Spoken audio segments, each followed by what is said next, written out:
নমস্কাৰ।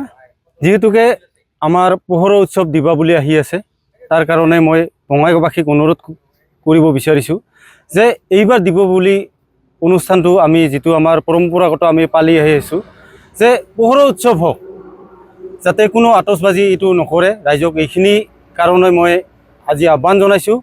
আৰু যিহেতুকে আমাৰ প্ৰয়াত আমাৰ জুবিন দাও বিচাৰিছিল যে মানে পোহৰৰ উৎসৱ হওক, আতচবাজি যাতে নহয়, প্ৰকৃতি সংৰক্ষণ হওক, জীৱকুল বাচক, তাৰ কাৰণে তেওঁ বহুত চেষ্টা কৰিছিলে।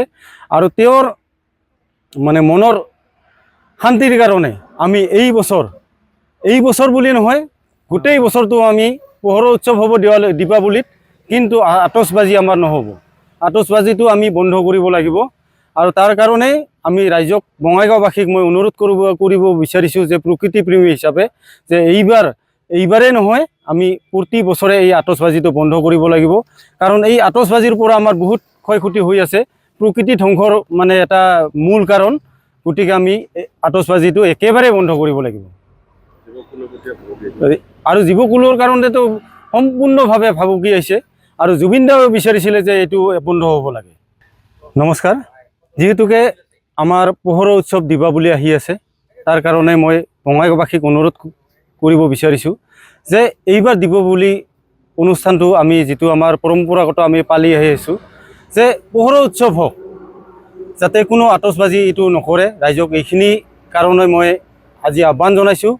আৰু যিহেতুকে আমাৰ প্ৰয়াত আমাৰ জুবিন দাও বিচাৰিছিল যে মানে পোহৰৰ উৎসৱ হওক, আতচবাজি যাতে নহয়, প্ৰকৃতি সংৰক্ষণ হওক, জীৱকুল বাচক, তাৰ কাৰণে তেওঁ বহুত চেষ্টা কৰিছিলে।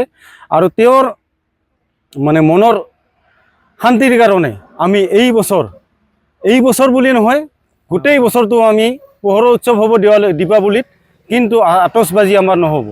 আতচবাজিটো আমি বন্ধ কৰিব লাগিব।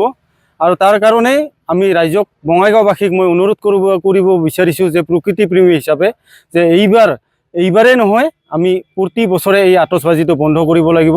কাৰণ এই আতচবাজিৰ পৰা আমাৰ বহুত ক্ষয় ক্ষতি হৈ আছে, প্ৰকৃতি ধ্বংসৰ মানে এটা মূল কাৰণ।